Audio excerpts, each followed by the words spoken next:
number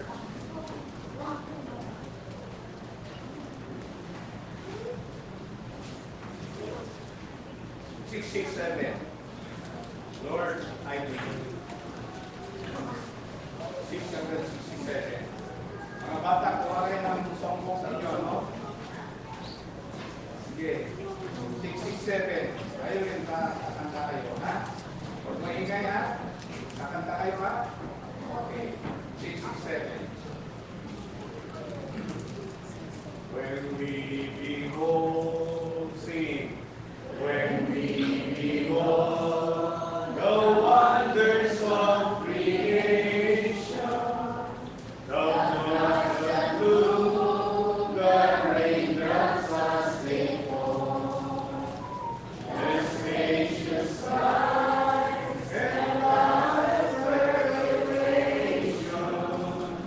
we cannot doubt the God control it all.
455.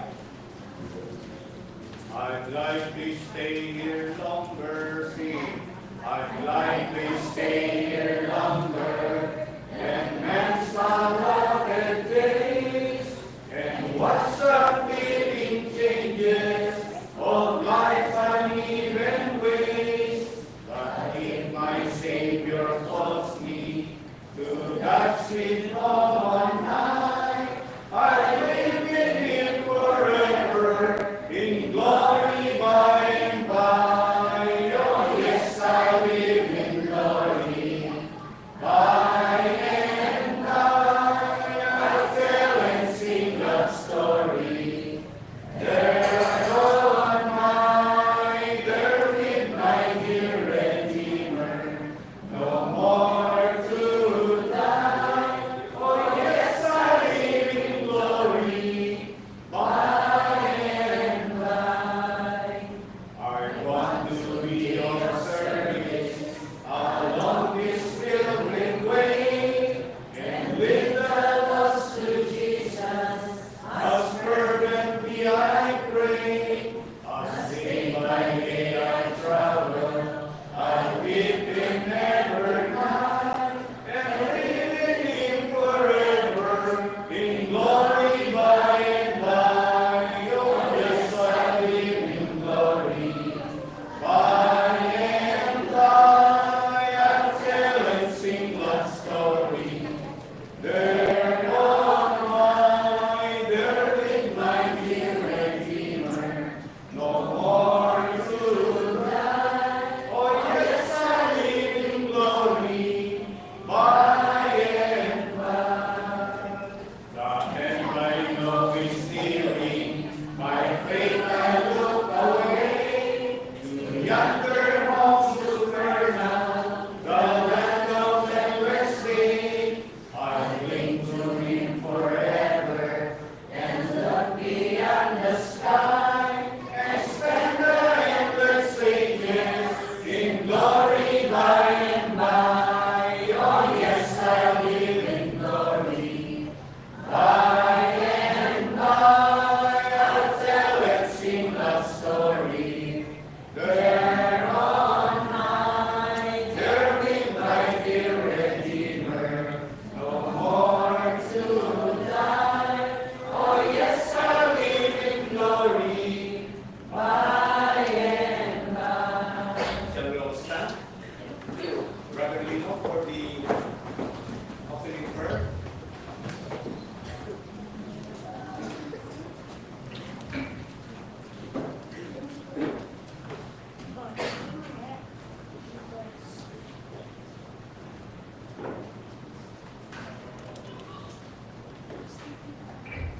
Tayo po ay manalangin. Ama ng Diyos na makapangyarihan, maraming salamat sa iyo sa mga ito. Na ito ng muli, Ama, tayo sa patuloy namin ng maraming pagpilingkod sa iyo. At kaya hindi po namin, Ama, na iyong nabigyan kami ng lakas, paglunan, at ang gawain namin ito ay kalugod-lugod sa iyong harapan, Ama. Salamat, Ama, sa pagbibigay mo sa amin na pagkataon, sa lakas upang kami ay makapagkatin, makapagkalingkod, upang pulihin at alam ng iyong mga salita. Ito na ang mga bawat sa amin sa bagay ito. Buksan mo ang pusipan upang lahat ng mga bagay dito, Ama, ay aming maitanim sa aming mga pusot isipan, Ama. Muli kami, Ama, ay humiling at pagpapatawad kung ano man ang aming pagkukunan, pagkakasala namin nagawa sa inyo at sa aming kapwa, Ama. Tulungan rin ang aming mga kapatid na naghahanda sa rito. Ingatan mo sila, Ama, upang makarating sila dito ng ligtas, Ama, at kami magkaisa ng sikot, pumuli sa iyo sa araw nito, Ama. Maraming salamat, Ama. Sana'y gabayan mo kami sa aming gawain hanggang sa matapos namin ang gawain nito, Ama. Ama, ito na po ang sa pagdalangin sa iyo na sa Jesus. Amen.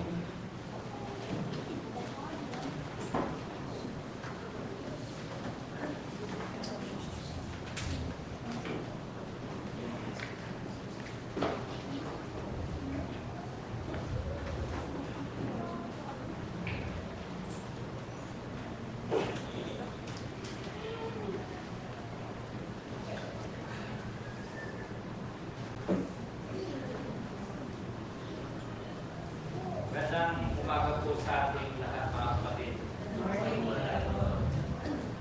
So, okay na. Malakas po dyan sa likod. Siguro. So, magandang umaga po muli sa ating lahat mga kapatid. I-appreciate po natin yung mga nag-link po sa atin kanina. Yung mga si Joash, si Timohi, sa likod. Mga nag-link po ng singing kanina po ng panikula. Meron na tayong mga future na mga song leaders. Meron na tayong mga future na prayer leader. Mga preacher, pwede mga future preacher. Nag-CR ata.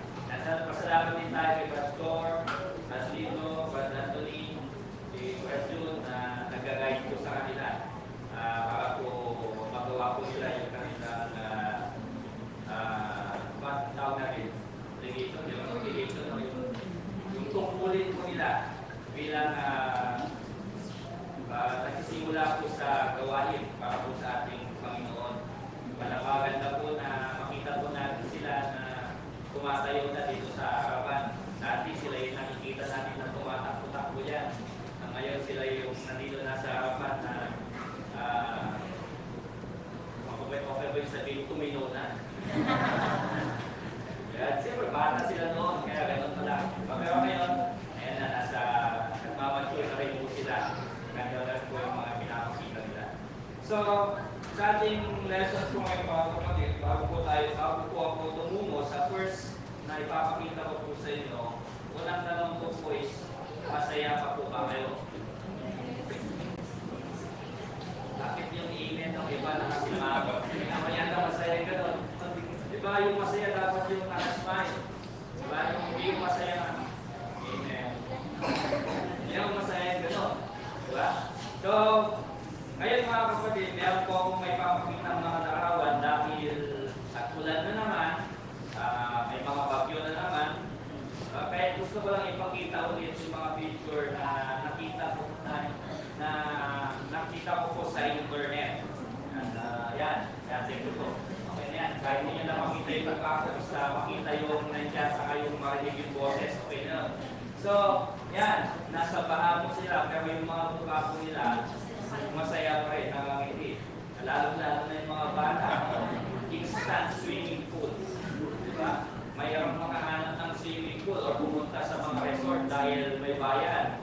Napakamahal ng bayan sa resort. 100 yata yung pinakamura, 150 na yung iba. Yung iba is 250 pa. Diba? At least, yan, libre na. Diba? Yung nga lang, may libre din kasama. Libre leptospirosis. Pag may mga sakit. Yan, kahit hanggang dibdib na yung baha, ayan, nakangiti pa rin. Tawag ito, nakikita pa rin sa kanilang mga labi yung ngiti. Kasi lalo-lalo na yung katulad ng mga kapatid na mahilig sa basketball. Diba? Kumbaga naging adventurous tayo. Kaya hindi lang yung basketball na yung patak na yung sementadong court. Yan, meron pa yung parang nasa pool kami na tawag ito na naglalaro. So, ang titignan po natin ngayon mga kapatid, or ang topic po natin ngayon, sabi po dyan, mga bagay na ginagawa ng mga masayahing tao. Kaya tinanong po sa inyo kanina kung masaya pa kayo. Dahil kung hindi na, hindi kayo ito. Diba? Hindi kayo yung binutukoy ng ating kong napag-aralan. Mayroon po akong nakita darawa, sabi ko doon, being happy is a culture of being a Filipino. Diba? Dahil yung mga ibang lahi, ito yung isang quality na sinasabi nila sa mga Pilipino na kahit na walang makain, walang matirahan, makikita pa rin nila na masaya yung isang Pilipino. Diba? Kahit yung nangangalimos dyan, diba? Meron pa ngayong mga nagwa-viral sa social media, yung walang bahay, nasa kabilang ng daan, yung kanilang higaan, yung kanilang tulugan, pero makikita mo na buo silang pamilya at masaya sila. Diba? Dahil sa ibang mga bansa mga kapatid, sabihin kapag lumaki na yung mga bata, wala na. Diba, hindi na makita. Kaya yung isang trait din po, or galing din po ng mga Kristyano, yung sinasabi nila natin na yung close, yung family ties natin. Diba, kahit may asawa na, at matanda na, meron pa rin yung tayong na nagkakasama or sa isang hubungan magkakasama ang buong pamilya. Diba? Meron din po yung kasabihan, yung sabihan or ano lang po, sabi niya, don't worry, be happy. Meron pang awitin niya yung mga bata. Yung isang pelikula na napanood ko, yung mga hayop na kumakanta. Isa sa mga awitin nila yan, don't worry, sabi niya, be happy. Diba yan din yung sabi ng Bible sa atin? Huwag tayong mag-alala, huwag tayong mag-dulihanan sa anong mga bagay, maging masaya po tayo. So bilang mga Kristiyano, tayo po sana ang mga, sabi po yan, pinaka-masayahing tao sa lahat. Magbigay po kayo ng dahilan kung bakit tayo dapat pinakamasayang tao sa lahat, sa buong mundo. Bakit po? Kaya po, magbigay po kayo. Dahil mayaman tayo? Hindi naman eh. Stress-free. Yan, sa po yun. Ano pa? Wala pong maling sagot. Sige, kahit anong gusto nyo sabihin, huwag lang masama. Diba? Isa po sa kadahilanan kung bakit tayo yung pinakamasayang tao sa lahat is because we are saved. Tama mali? Diba? Dahil tayo po ligtas. Ligtas na po tayo. Patawad tayo sa ating mga kasalanan after our baptism. Diba? Yun po yung kadahilanan kung bakit masaya po tayo. At yun pong dahilan na yun ay tawag ito yung hindi dahil hindi tayo mapupunta sa kapangmakan kundi sa biyaya ay pagkakaloob sa atin ng ating Panginoon. Number 2, sabi niya, nakakakita naman tayo ng mga tao masayahin sa araw-araw. Kung sabi sa baba niya, sila yung mga tao magandang kasama. Gusto niyo po ba na yung kasama niyo araw-araw is yung laging nakasimangot, laging galit? Diba? Ayaw natin, di ba? Iniiwasan pa nga natin sila. Diba? Kung pwede lang, hindi na natin sila makasama. Pero ang hinahanap namin kasama, kaibigan, is yung palalawa. Diba? Yung magaling mag-joke. Diba? Yun yung mga gusto natin kasama. Diba? Kabaliktaran nun, ayaw po natin mga kapatid. Pero sabi nga po dyan, ano nga ba ang nagpapaligaya? Ano nga ba ang mga nagpapaligaya sa kanila? So, itong tanong, tatanungin ko din po sa inyo mga kapatid, pero kahit hindi nyo na sagutin, ano nga ba yung mga bagay o gawain o ano man ang nagpapaligaya sa atin, sa ating mga sarili. So, ngayon, alam ko na marami pong masaya na pamilya o maligaya ng mga estudyante. Bakit? Dahil nakapagtapos na sila. Pangalawa, bakasyon na. Papahinga na. Pero yung iba, dahil ganito ka college kami, after ng final exam namin, dahil after final exam, wala na kagad eh. After final exam, ang gagawin namin, maghahanap na naman ng panibagong schedule. Bakit? Sayang yung baon. Wala nang bakos. Bakit may baon kayo kapag bakasyon? Wala, di ba? O, ano pang gagastos nyo? Di ba ginawa na lang kayo? Pero alam po mga kapatid. Pero yun po yung ginagawa po namin ng Maypoy College. Hindi naman dahil biro ko lang para doon. Para mas madali lang makatapos. Di ba? And then, tingnan po natin. Itong first na dalawa, yung part 1 and part 2, tingnan po muna natin by isa-isa and then mamaya po pag-isahin natin.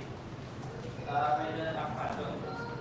So, unang dahilan, o yung unang gawain ng isang taong masiyahin ay yung marunong po siya mapagpasalamat. Or sabi niya po yan, mapagpasalamat. Saan? Kanino? Maaaring sa Diyos, maaaring din sa tao. Diba? Sa kapwa-tao.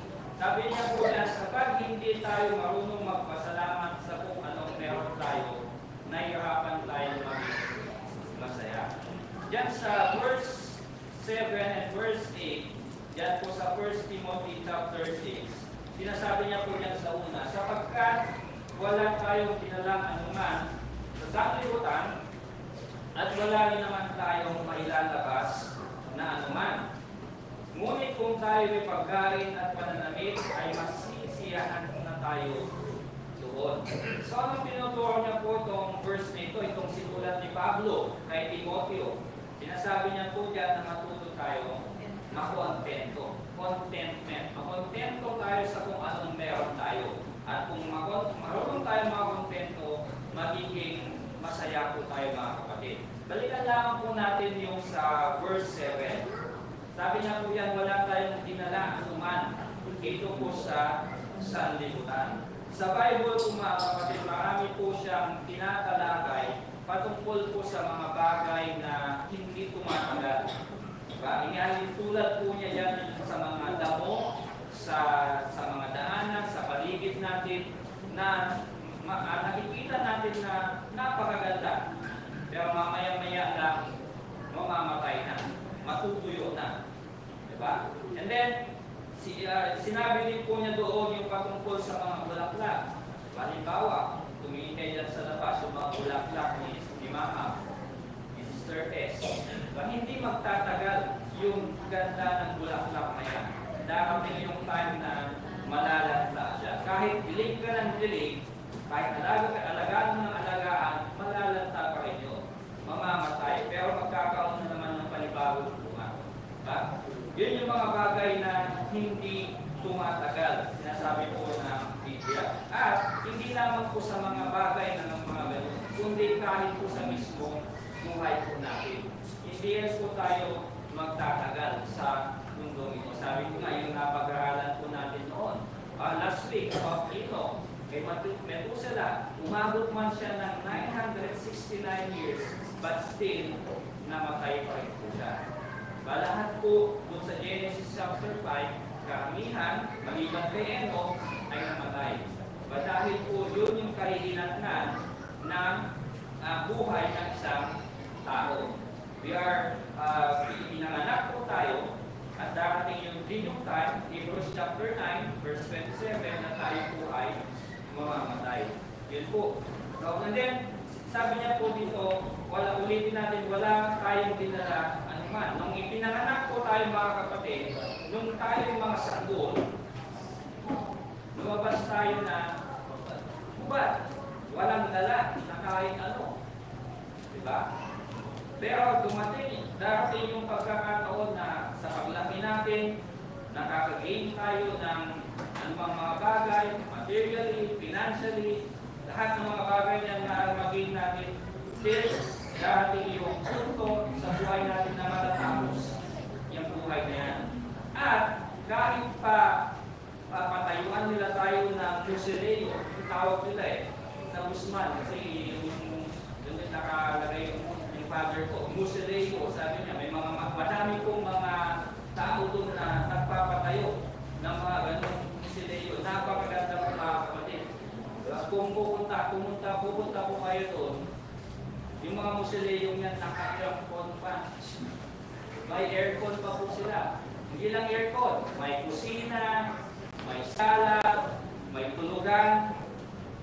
Hindi kung sino matutulog doon. Kahit sabihin natin na, kahit alam natin kung saan napupunta yung mga patay, ayaw pa rin natin tumabi sa mga nicho. Diba? Maliban na lang sa mga nakatira talaga doon. Diba? Natatakos pa rin tayo. Pero ganun mga kapatid, kahit pa napakaganda ng mga ipinapatay yung sileyo para sa mga patay, still, kung paano tayo pinanganak, kung paano tayo sinilang na walang dala, ganun din sa kamatayan din po natin. Wala rin po tayo madadala, kahit pa pabaunan tayo. Diba? Kung kwento ni Papang pinabaunan ng gin, hindi rin niya may iinom yung gin na yun kung sa kanyang pupuntaan. Diba? Magaling po mga kapatid.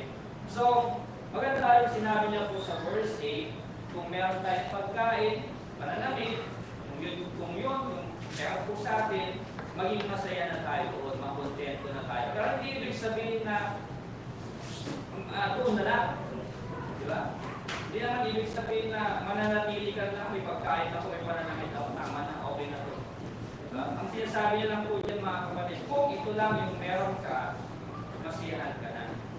Pero kung kaya mo naman ma-improve pa yung buhay mo, well, why not? Diba? Sinasabi naman po ng Bible, na kapag magtrabaho tayo, bibiyayaan tayo ng Diyos. Mabe-bless tayo. Pag kung gawin po natin ito sa kapamaraanan na gusto niya. Doon po sa isang verse, natakpan. I-adjust ko mga.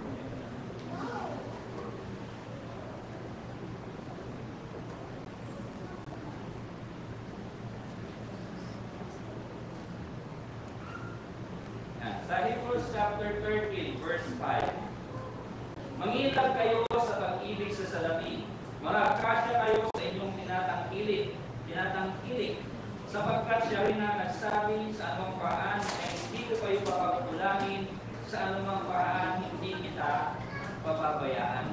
Sino po nagsabi niyan mga kapatid? Ang ating Diyos. Diba? Sabi niya, mangilag kayo sa pag-ibig sa salapi. Ibig sabihin, wag nating i-focus yung buhay natin sa pagpapayaman na. Diba? Magkasya kayo, yun naman yung word niya, sa inyong tinatangkilik. Bakit? Dahil bilang mga Kristiyano, mga kapatid, pinaniniwalaan natin for my faith tayo, ito po sa nakalagay sa verse nito. Ano sabi niya? Hindi ko kayo papagkulangin at anumang paraan hindi kita pababayaan. Doon nakasentro yung faith po natin mga kapatid. Na anumang dumating na mga bagay sa buhay natin, isipin natin, ay, bigay ito ng Diyos, kaloob ko ng Diyos. Diba? Yun po isang halimbawa ko mga kapatid. Tingnan niyo po si Apostol Pablo, hindi ko po nailagay yung verse dito. Pero sa Philippians chapter 4, sa verse 10 hanggang sa verse 13, sabi niya po, kasahin ko lamang kung mga kapatid, I have learned in whatever state I have to be content. Ito po yung sabi niya sa verse 10, I know how to be amazed, and I know how to abound everywhere and in all things I have learned both to be full and be hungry. So, meaning, lahat na siguro na-experience niya sa buhay niya. Dahil siya mismo nagsabi na dumating yung time na siya ay nasa kasaganaan. Dumating din yung time na siya ay gutom. Diba? Pero nung sabi niya, both to abound to suffer and to suffer need. Yan, experience niya po lahat. Pero ano pong sabi sa Philippians chapter 4 verse 13? Kapisado niyo po yun. I can do all things through Christ who strengthens me. Be content in whatever things you have. Why? Because we have Christ in our life. Diba? So, maging makapasalamat po tayo sa lahat po ng tinatangkilik po natin. At sa ganong kapamaraanan, tayo po ay magiging masaya. Dito naman po, maging positibo. Think positive. Anong COVID, ayaw na ayaw po natin yan. Yung maging positive. Gusto natin, negative lagi yung result. Pero sa buhay po natin, para maging masaya tayo, always think positive. Diba? Tumungo po muna tayo sa 2 Corinthians. Pero sabi po dyan, ang taong positibo ang pananaw sa buhay ay nakikita ang walang katapusang oportunidad, lalo na sa panahon ng pagsubok. Sa verse 7, ngunit taglay namin ang kayamanang ito sa mga sisitlang lupa upang ang dakilang kalakhan ng kapangyarihan ay maging mula sa Diyos at huwag mula sa aming mga sarili. So, ang sabi niya po dyan, tayo daw po ay galing sa sisitlang lupa. Sa ano po yung sisitlang lupang yun? Kumbaga, paso. So, yung mga nakikita po natin sa igib, yung mga paso na made of clay, na saan ginagamit po yung mga kapalit? Sa iba, naglalagyan ng tubig, sa iba pinaglalagyan ng halaman. Diba? So tayo, yung pasong yun, at ano po yung pinakarga doon? Sabi po dyan mga kapatid, ang kinakarga po doon yung mga blessings ng Diyos. Or, in other terms, sabi po nila, it's the word of God na siyang itinatanim po natin sa ating mga puso at isipan. Sa verse 8, sa magkabila ay nangagigipit kami. So sa verse 7 kanina, na itatanim na sa atin yung salita ng Diyos. Pero sa verse 8, ito yung nangyayari sa atin. So, ulitin po natin, dahil meron na sa atin yung salita ng Diyos, itong verse 8, verse 9, and verse 10, kahit po dumating sa atin yung mga bagay na yan, yung mga pagsubok na yan, hindi po lalabas yung mga naitanim doon sa pasong yun. Mananatili yung nakalagay doon sa loob na yun. Ano ba yung nakalagay dyan? Nangagigipit kami, nangaghihinagpis, nangagpipilihan, kayo ni May, hindi nangawawalan ng pag-asa. Sino po nagsulat niya? Si Apostol Pablo. Alam po natin yung mga na-encounter ni Apostle Paul sa buhay po niya mga kapatid. Kumbaga, kung ihahalin po, hindi naman ihahalin po, i-compare natin yung buhay ni Pablo sa mga nangyayari po sa atin ngayon, natiting pa lang yung mga na-experience natin kumpara po sa kanya. But sa isang kapitulo na atin pong mababasa sa Corinto, in-explain po niya, ayan, sa chapter 4, in-explain po niya lahat ng mga nangyayari sa buhay niya. And most sa mga isinulat niya patungkol sa kanya is difficulties, troubles in life. Diba yun po yung mga nangyayari po sa kanya. Pero nung po sabi niya, hindi siya nawalan ng pag-asa. Verse 9, pinabuusig, gayon may hindi pinababayaan. Inilulog mo, gayon may hindi nakasira. Laging saan may pinataglay sa katawan ang kamatayan ni Jesus upang ang buhay ni Jesus ay mahayag naman sa aming katawan. So, ano po yung punta natin kanina kapag pasalamat? Pangalawa is thinking positive or be optimistic. Anong kabalit ka ng optimistic? Pessimistic, mga kapatid. Now, paghaluin natin yung dalawa. Being grateful and being positive. Sa buhay po natin mga kapatid, hindi po natin masasabi na perfecto lahat. Hindi, yung ibig sabihin, hindi lahat puro masaya. Madaming kalungkutan, maraming kapighatian, maraming problema. Pero mga kapatid, sa lahat po ng experience sa buhay natin ng mga bagay na yan, sigurado ako makakahanap pa rin po tayo ng ibang mga bagay na lubos po natin may pagpapasalamat sa Diyos. Ito po mga kapatid, kapag lumaki ka sa isang environment na ang lahat ng mga kasama mo is puro complain, ma-adapt mo yung ugali yun. Halimbawa na lang dyan sa daanan yan kanina. Nakakainis, one way, ang hirap pumasok. Diba? Kapag hapon mga kapatid, kapag dumaan kayo dito, nandun yung kanto, pero nandyan yung dulo ng sasakyan. Sino hindi maiinis doon? Maiinis tayo kung minsan. Puro complain tayo kung minsan. Kung minsan, sasabihin ng iba, naiinis ako, bakit? Baka ng grade naman ako. Bakit? Pati yun, pinoproblema mo, di ba? Minsan, naiinis ka dahil hindi mo yung nakuha yung promotion sa trabaho. O ano ang mga bagay na pinag-iinisan po natin mga kapatid, di ba? Kung ganun ka lang lagi yung kasama mo, darating yung time na ikaw din ganun pag-iisip mo. Diba? So, ang gawin po natin, sabi po sa akin nabasa mga kapatid, think about those things you are truly grateful. Kahit yung mga maliliit lang na mga bagay na dumarating po sa ating buhay, yung mga maliliit na bagay na parang isip natin na nabe-bless ako sa ganitong bagay, ikaw na lamang po kanina, nagising po tayo.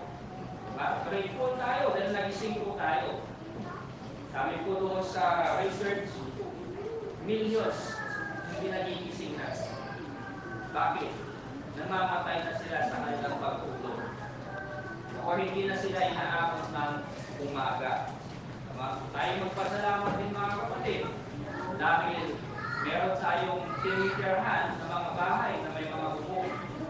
ano yung itong week lang na to, nakita ko yung mga post na yung mga binomba na naman nila, na ang dami na namang namatay. Hindi lang yung namatay dahil sa bomba, yung sinadyang pinatay pa sila. Ganun po mga kapatid. Salamat tayo dahil hindi tayo pabilang sa mga naging ganung mga pangyayari. Isa pa po mga kapatid yung nakalagay dyan. Pasalamat tayo dahil napakaraming oportunidad na pwede natin isipin sa buhay natin kahit na madaming pagsubok. Pasalamat po tayo sa mga bagay na yan mga kapatid.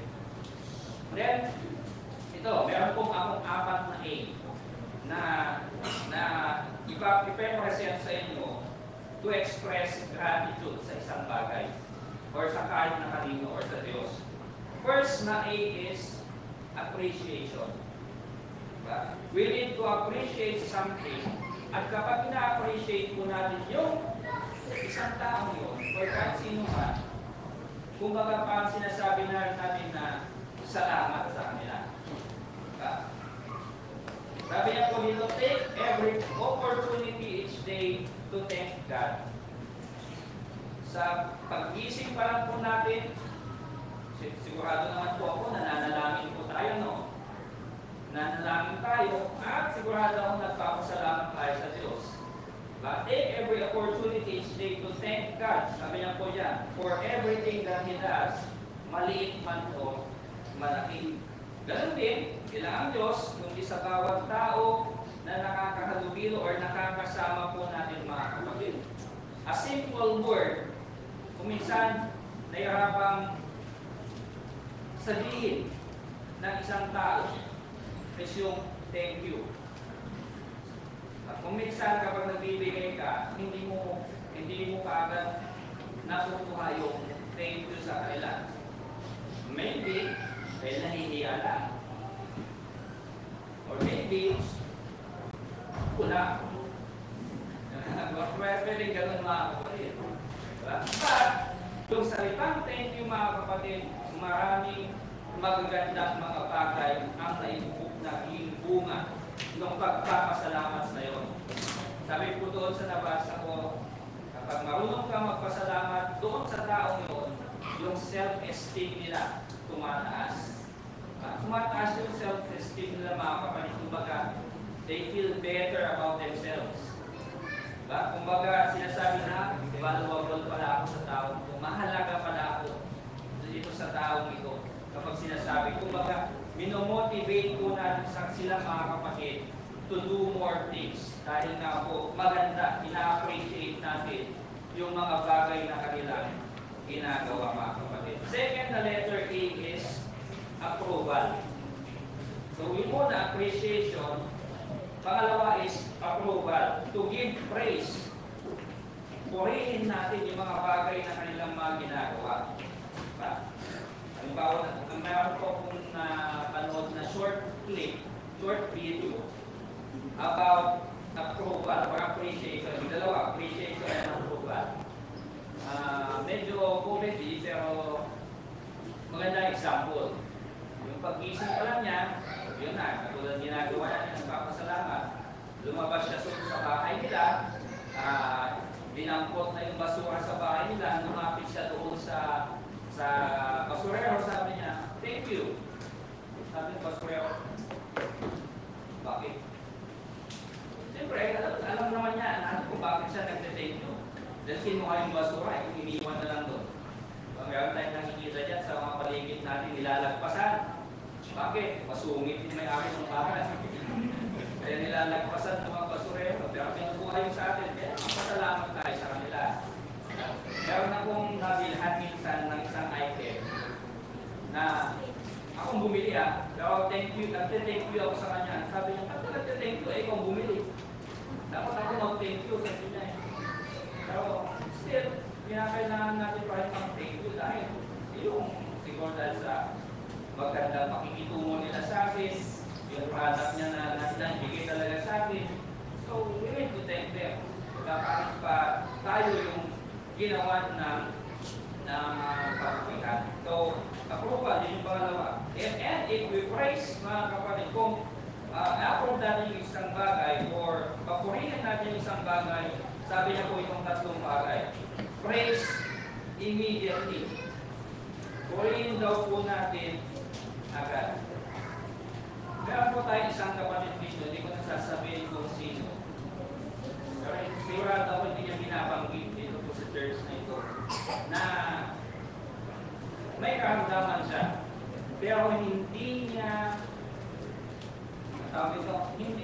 iniisip yung mga kailangan niya. Tumutulong po siya sa isang preacher. Malaki yung gastos niya, pero sa puso niya gusto tulungan ito dahil gusto ko bang maibahagi yung salita nito. Siguro yun yung nasa isipan niyo kung mga kapatid, pero hindi niya sinasabi sa atin. Hindi niyo kilala yun, no? Hindi nga niya sinasabi. Dahil ginagawa niya yung mga kapatid para makatulong. Diba? Pero sa ganung bagay mga kapatid, sa ganung gawain, kung kilala man natin siya, siyempre, pupurihin mo yung tao nun. Diba? Yung isang bagay sa praise immediately kapag meron tayong tao na kilala na ganon. Praise specifically and praise regularly. Sabi ko dito mga kapatid. But again, kung ma-appreciate mo yung isang bagay, kung ma-approve mo yung isang kapatid, sabi niya po dyan, yung self-esteem na naman po nila tataas. Pangatlo is admiration or to compliment someone. Compliment po natin yung isang tao sa kanyang katangian, sa kanyang pagpupursige, sa kanyang mga accomplishment, sa buhay po niya mga kapatid. Sabi niya po dito, every time you admire something about another person, you raise the person's self-esteem and make them feel happier. Maganda naman po yung ganyan bagay mga kapatid. Pang-apat, attention. Pang-apat na attention. Attention to express our gratitude. Attention, saan nangyayari ito? Sa pakikinig. Kapag tayo nakikinig, sabi po dito, we need to listen patiently. We need to listen quietly, calmly, and huwag natin i-interrupt yung tao na nagsasalita. Sabi ko dun sa nakita ko, it is a way to express gratitude doon sa isang tao kapag nakikinig tayo ng mabuti sa kanyang mga sinasabi mga kapatid. So, doon sa dalawa, expressing gratitude and being positive, sabi niya po dito mga kapatid, we should learn to remember. You become, sabi niya po doon, you become what you think most of the time. You become what you think most of the time. Kung makaya natin gawin, yung apat na yun, mas yung apat. Appreciate, approve, admire, and give attention. Mga kapatid, kung may papakita po natin yun sa ibang mga tao, yun din yung ibabalik nila sa atin. Like si Jesus nga po mismo nagsabi na golden rule. Kung ano gusto mong gawin ng iyong kapwa sa iyo, kung ano gusto mong gawin ng kapwa sa iyo, gano'n ang gawin mo din sa kanila. Diba? Pangatlo po is avoid yung pagkukumpara. Iwasan ang sobrang pag-isip at pagkukumpara mga kapatid. Sabi po dyan sa ang paghahambi, pagkukumpara ng ating sarili sa iba ay nakakalason. Ang tanging individual na maaari natin kumpara ang ating sarili ay tago ulit. Ang ating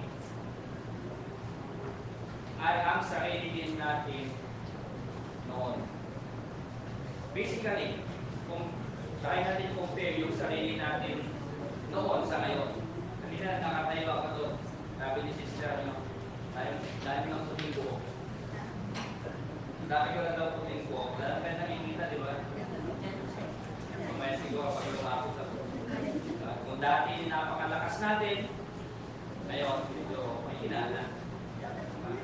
Pero mga kapatid, yun yung mga physical. Pero sa pag-uugali, compare ourselves today, kung hindi pa po tayo Christian. Ano yung lagi sinasabi, mga bagay na ginagawa natin noon, hindi na natin ginagawa ngayon. Yung mga bad habits natin, natin tukoy yun. Pero yung mga mabubuti, kinakailangan i-carry over natin yung mga bagay nyo. Sabi niya po dito, sapagkat hindi kami na nagmamatabang na makibilan o makitulad sa mga ilan doon, sa mga nagmamapuri ng kanilang sarili. Ngunit sila na sinusukat ang kanilang sarili sa kanila rin. So hindi nila, sabi niya ni Apostol Pablo, di daw niya kinukumpara yung kanyang sarili sa iba. Kinukumpara niya yung sarili niya sa kanyang sarili nila. So ganun ang tamang comparison, mga kapatid. Sa panahon po natin ngayon, mga kapatid, marami pong klase ng tao. Kung dati,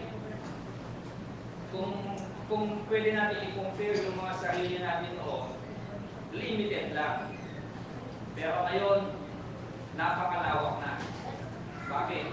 Nandiyan na si social media, si Sokmed. Akala ko noon, kung Sokmed, akala ko noon is course. Sokmed na yun. Yun pala, social media. Akala ko course sa nursing. Yun pala, social media pala. Dahil sa social media, mga kapatid, ang dami na natin pwedeng pagkumperan. Dahil sa mga nakikita natin everyday. Diba, nakikita natin yung mga pictures nila, yung mga achievements nila, yung mga buhay nila. Ang nagiging masama dyan, pino-compare natin yung sarili natin doon sa mga buhay nila. Pino-compare natin yung, halimbawa lang, kung yung time na kung dumating yung time na hindi ka masaya, may problema ka, kasi compare mo yung sarili mo doon sa mga masisiyahing mga tao, anong nangyayari sa'yo, madidepress ka. Diba ba nasaya nila, bakit ako ganito? Ganun yung maiisip mo, mga kapatid. So, sabi ko ng mga researchers, mga kapatid, doon daw sa mga tao na lagi po sa social media, there are a high probability, sabi niya po dito, of having social stress. Siyempre, doon sa lagi nilang nakikita. Social stress, depression, and mental stress in life. Dati naman, hindi binira tayo makarinig sa balita ng mga tao nagpapakamatay dahil sa depression. Pero ngayon, halos everyday may nababasa ako. Why? Dahil kinukumpara nila yung sarili nila sa buhay ng ibang mga tao. Diba? So, dalawang bagay ang maganda sa comparison, mga kapatid. First is yung compare mo yung sarili mo sa iba, and then ma-motivate ka na gawin yung ginagawa nila. Pangalawa is yung negative. Compare mo yung sarili mo sa kanila, tapos maiinis ka, ma-frustrate ka sa mga nangyayari sa kanila, at gusto mo pasamahin yung mga tao. So, ewan ko sa mga, ang tawag nila yung mga nagbibigay ng news sa mga celebrity. Ang tawag nila sa mga entertainment, yung magbibigay sila ng balita patungkol sa mga celebrity. Yung mga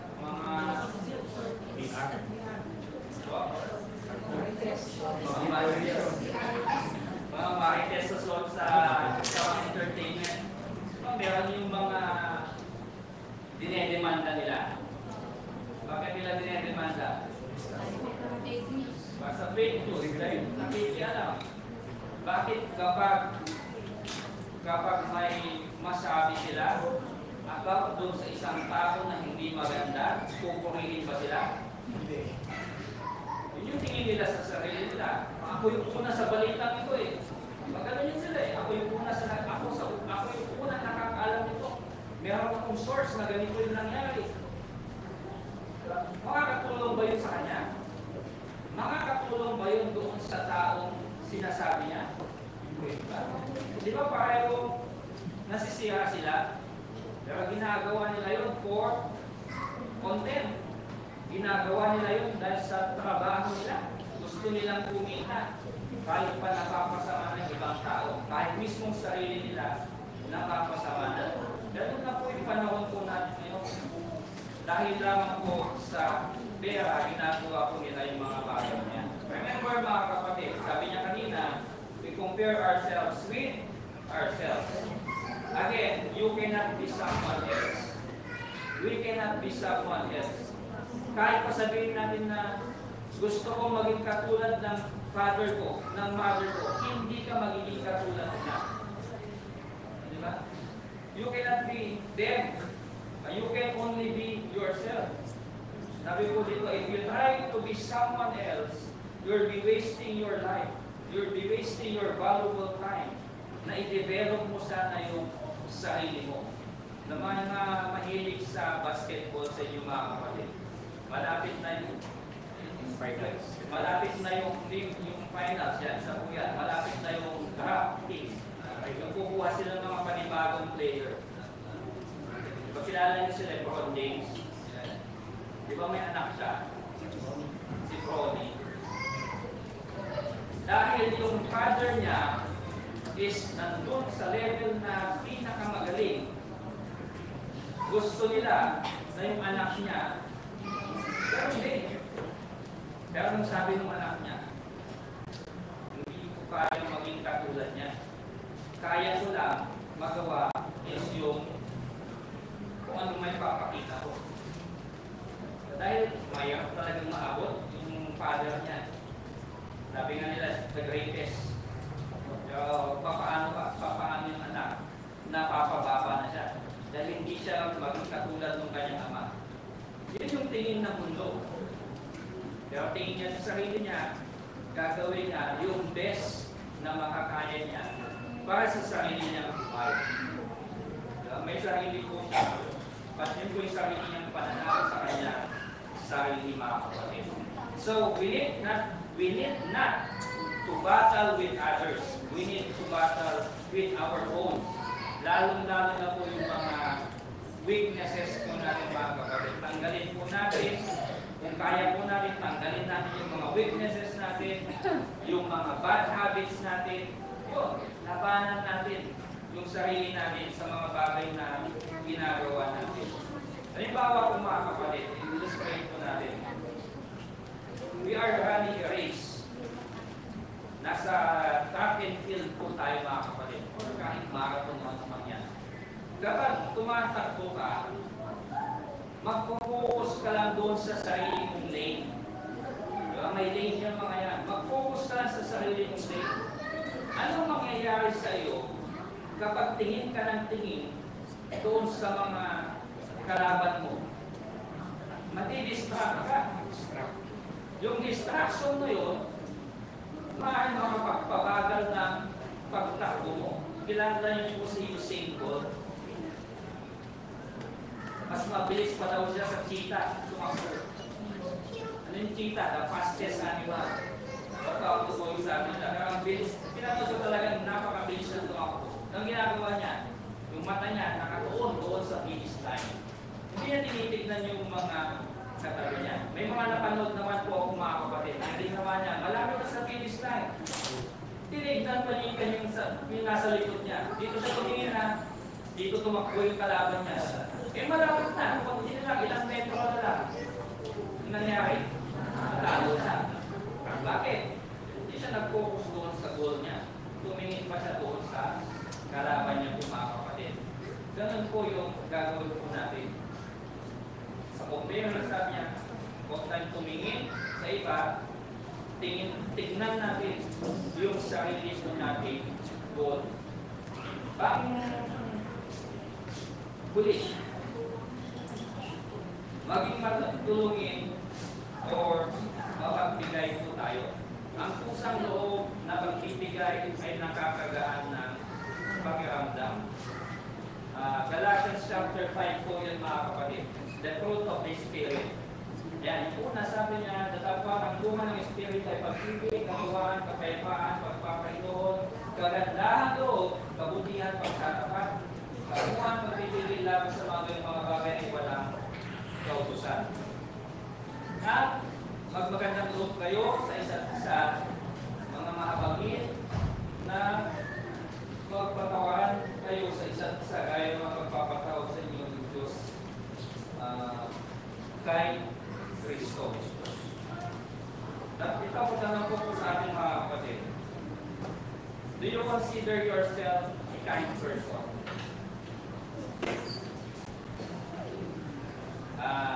Sabi nga po ni Father Harry, kung oo, no? O hindi. Do you consider yourself a kind person? Ba't may nagkaroon? Hindi sigurado. Ano ba yung Tagalog ng kind? Mabait. Yung matulungin, mapagbigay, makapagin. Yun yung kind. Sabi mo gano'n, hindi ko na kayo pipilitin. Kasi nagsabi ko, sa yung mga anak nyo kung mga kapatid, ay hindi naman sa inyong sarili, sa mga anak nyo, tingin ba nila sa inyo mabait kayo? May mga anak dyan. Sa mga asawa naman, tingin ba ng mga asawa nyo mabait kayo?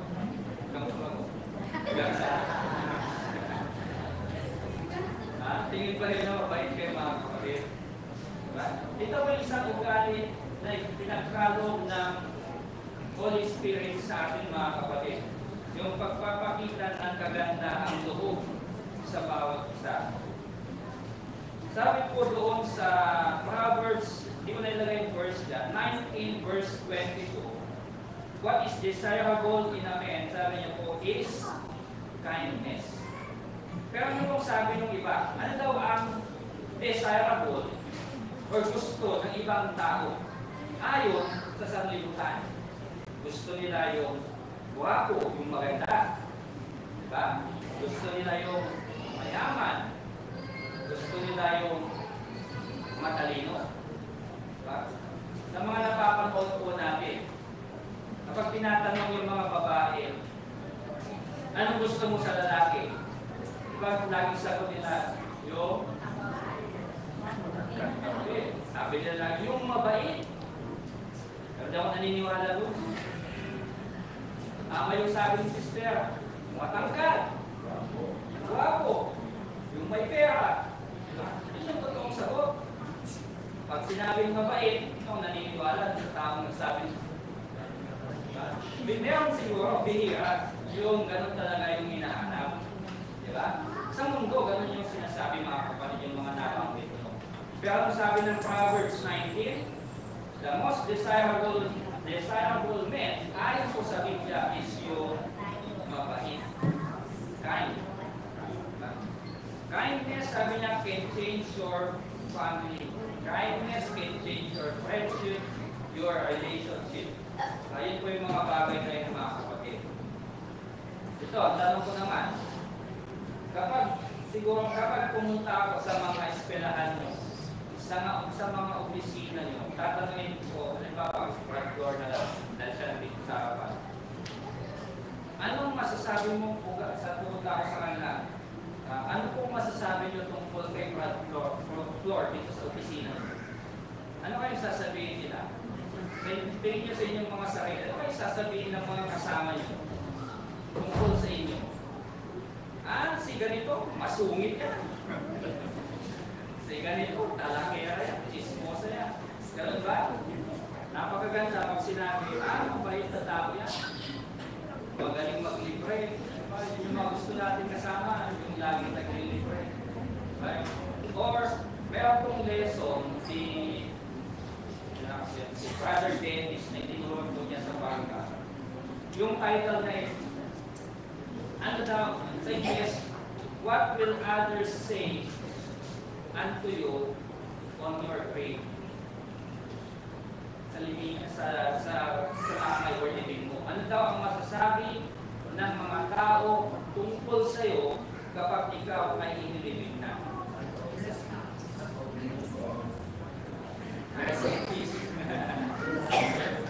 Ano masasabi nila? Diba? Lagi natin nasasabi, itong taong ito na makapunti nung nabubuhay siya. Sayang at nauna na siya. Sabi ni Brother, ito yung nalala ko lang sa sinabi niya. Kapag sinabi mo daw na sayang, nauna na siya, parang sinasabi mo daw na sana iba na lang. Pag ganun daw parang nag-iisip ka daw na sinasabi mo sana iba na lang yung nauna dahil ito, mabait na tao ko eh. Diba? Yung pang sabi nila, masamang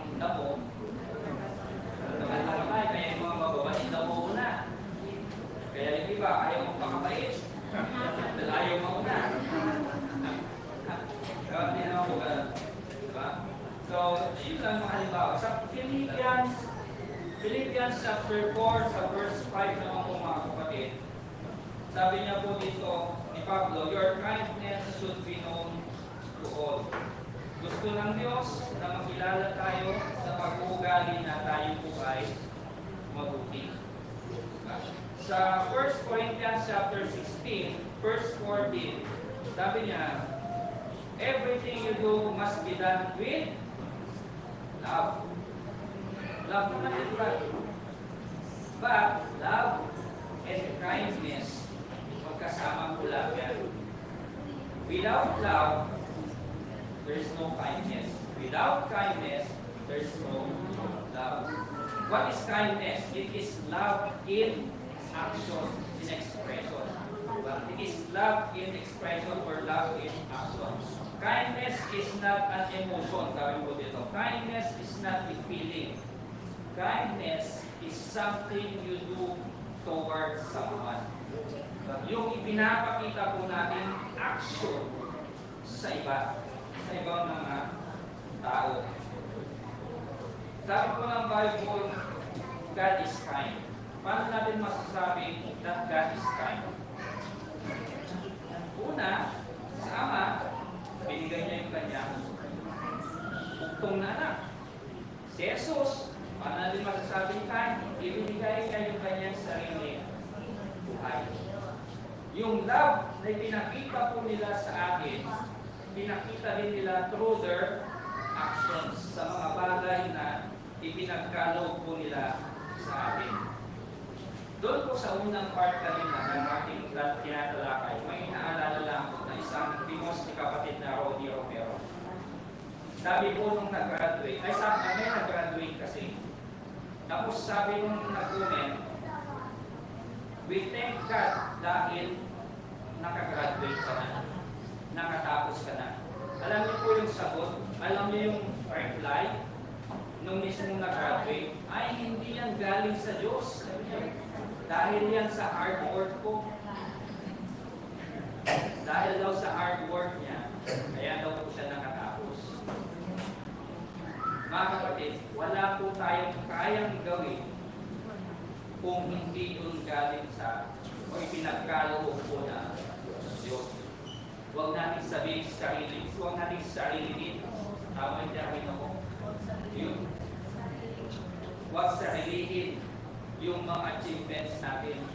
Dahil lahat ng mga bagay na yan, kaloob po ng Diyos sa bawat isa po sa atin. And then, isa pa pong verse. Proverbs chapter 3. Yeah, Proverbs chapter 3, verse 27 and 28. Doon po sa sinasabi po ni Solomon doon, never walk away from someone who deserves your help. Kung kaya mong tumulong, gagawin mo. Tumulong ka. Sabi dito Solomon yun, never walk away. Sabi niya po doon sa chapter 19, verse 17, God will pay you back. Yun yung sabi po ng Bible mga kapatid.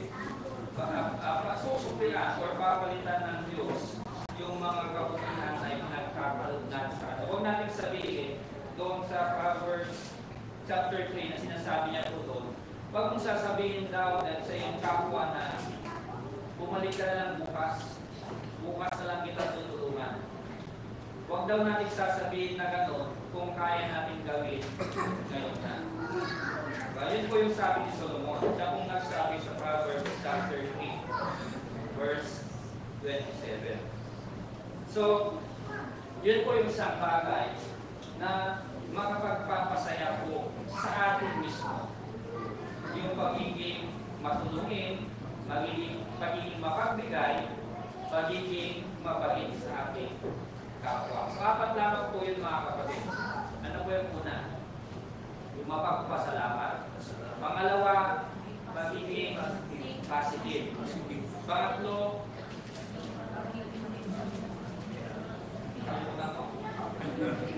pati ako nakalimutan.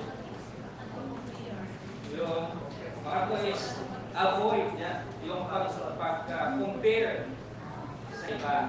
At pang-apat, pagiging matulungin, pagbigay, at pagiging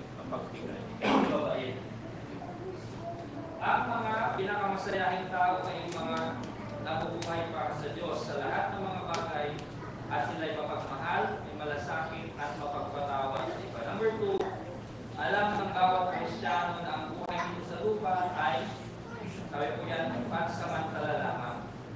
Dahil tinitingnan natin ang magpakailanmang pakikisama-sama na lahat ng nabubuhay ng masaya at lahat ng mga nabubuhay ng masaya at tapat habang nandito sa lupa. Ang tanong mga kapatid, sino yung tinutukoy niya dito? Lahat ng mga nabubuhay ng masaya at tapat habang nandito sa lupa. Ano yung intro mo natin kanina? Lahat ng mga Kristiyano. Lahat ng mga yan. Lahat ng mga Kristiyano. Ay sabi natin kanina, tayo dapat yung pinaka-masayahing tao sa mundo. Hindi po yung tayo yung pinakamalungkot o tayo yung pinaka-reklamador. Hindi, tayo dapat yung pinakamasaya, mga kapatid. So, magtatapos na po ako dito mga kapatid.